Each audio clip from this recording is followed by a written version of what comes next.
Hey everyone, welcome back to another legit Bionicle review. That's right, we're talking about one of the Bionicle straight-to-video movies.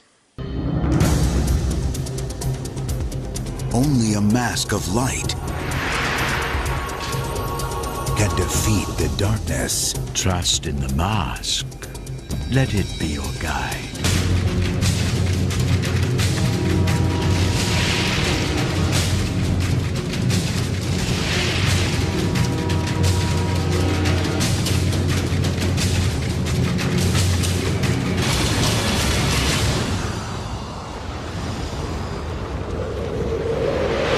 Bionicle, Mask of Light, the movie.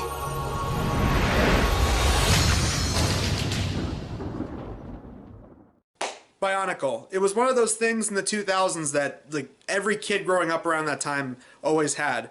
And I liked playing with them when I was at my cousin's place, but I was never really a diehard fan of it. And it was cool. It was kind of like Lego mixed with Transformers for kids in that generation. And yeah, Bionicles were very cool to play with, but I never played any of the games. I know there was a bunch of games they put in cereal boxes as prizes. And I also knew there were straight-to-video movies, but I actually never watched them as a kid. Since there's a lot of hype for Bionicle even today, I thought, well, why not watch one of those Bionicle movies since, I never watched it as a kid. So I thought it'd be appropriate to start with the first one, Bionicle, Mask of Light. The island of Matanu must face one final threat from the evil Makatua, the Rakshi. The only hope for survival of the islanders rests with two Matoran villagers who must find the seventh Toa and deliver him the Mask of Light. I gotta say, this is one of the few times I've read an IMDb description for Blockbusters, and the description not only is fairly accurate to the movie, but they even got little things like the names down. One thing I noticed is that this movie came out in 2003, and story-wise, there are a lot of similarities to Lord of the Rings, which just so conveniently came out the exact same year. I mean, you have two best friends who are sent out on a quest throughout this fantasy world to take some kind of all-powerful thing and make sure it's protected from some big bad evil by a guy who is a really old man with a beard and a staff. So the two main characters are these, I guess they're supposed to be kids. I mean, they're smaller than everybody else, and they act like children for the most part, so I guess they're supposed to be children.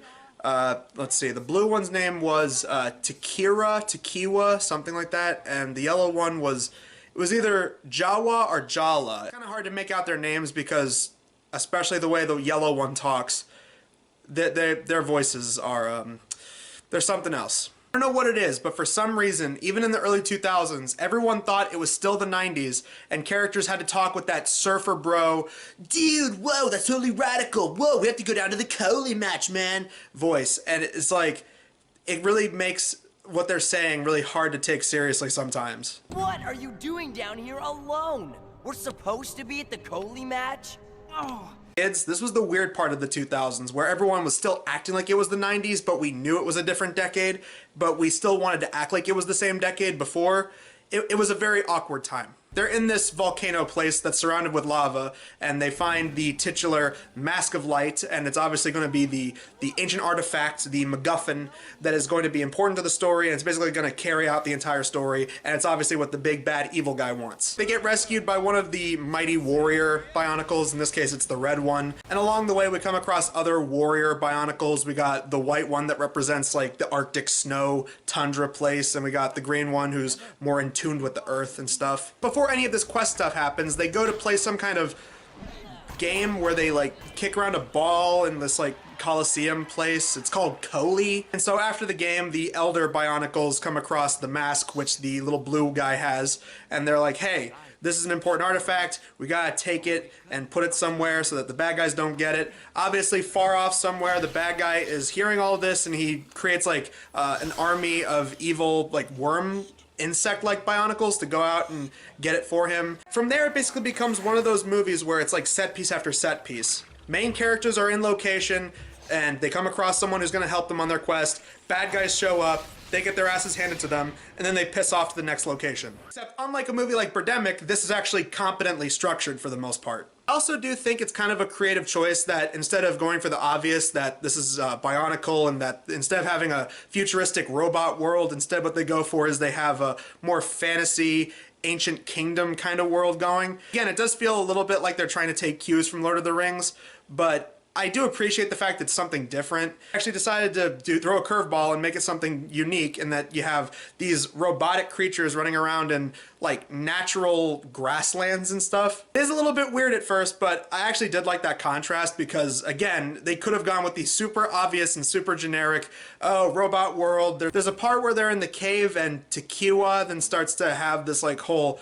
breakdown about he's really bummed out about the fact that everyone seems to think his yellow buddy is the chosen one, which that's another thing. Everybody thinks that the yellow one that has the voice of a 90s pizza delivery guy is the chosen one, when in reality it's the blue one because he's the one that found the mask first. So he starts feeling bad. Obviously this results in a falling out between the two. They end up getting separated, and of course they start worrying about each other. Oh man, my friend, I hope he's okay. All this bad shit's going on right now. Ultimately, it all comes to one big final set piece where all the warrior Bionicles are together, and then they fight off all the bad guys' henchmen. But Rutro, even though our two main friends have gotten back together, the yellow one ends up dying, and then the blue Bionicle puts on the Mask of Light, and he turns into the silver Bionicle, and he harnessed the light, and he now becomes the next warrior Bionicle. He takes the face plating of his friend, puts it onto like some hover device, flies off to the bad guy, and oh, he uses the techniques that we learned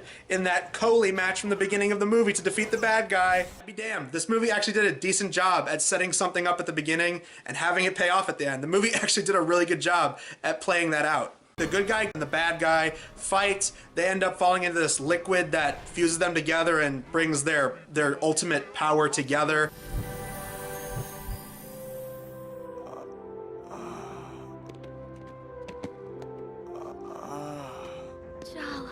And then he gets crushed. I guess that killed off the evil inside of him. There's a moment where the yellow Bionicle and all the other main character Bionicles are sad because you think that, oh, the good guy, the good blue guy who was the hero all along is dead.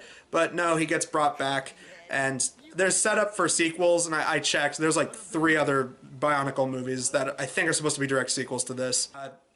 This was actually a decent movie. It's nothing great. Let's just put that on the record. This is not that great of a movie. With that said, as a movie that was made to bank off of a popular franchise back then, you could certainly do far worse. It's a straight-to-video movie. The animation is nowhere on par with something like Pixar or DreamWorks quality of animation, but honestly, for what they had to work with, the fact that they actually put as much effort into it as they did, I actually give them a serious amount of credit for the fact that they actually did put some real work into this. And compared to movies that we've looked at before, like you compare that to something like the big budget adaptations like Gulliver's Travels and Marmaduke, or even the Garbage Pail Kids movie. Like, these are movies that are made after popular properties, and they're all either just generic studio crap or they're just the world's biggest pieces of shit, like the Garbage Pail Kids movie was. This movie, it didn't have that big of a budget. It was a straight-to-video movie, and they still tried. They still put a lot of effort into it, and I think that's at least a little bit respectable compared to the level of shit and lack of caring that any of the other big budget, like mainstream adaptation movies that are just bad, like didn't have. This movie is actually written like a movie. It's not one of those straight-to-video movies that treats the audience like they're a bunch of idiots, like, say, like Tooth Fairy 2 or Cousin Eddie's Island Adventure. This is a movie where they actually did try to make a movie, no matter what their limit was. As a person that played with Bionicles at their cousin's place when they were young, I did get some nostalgia because it did remind me how awesome Bionicles were when you were young, man. So yeah, if you're trying to find a movie that's entertaining for both kids and parents, then yeah, this is definitely not going to hurt whatsoever. And if you're a fan of Bionicle, and if you somehow haven't seen this movie already, yeah, I highly recommend checking it out. It's really entertaining. When it comes to straight-to-video movies based on big properties go, you can certainly do far worse, and I found myself enjoying this movie a fair amount. So yeah, good job, Bionicle. You actually did a decent job with your first movie. I say that because the next movie we're looking at for Blockbusters show this month, it's also based on a popular franchise, and I have heard absolutely abysmal things about it. I found it on Netflix. I heard some awful things. I really want to see how fucking awful this is going to be. Next time on Blockbuster Show, we're going to be looking at Flintstones Viva Rock Vegas. Takua!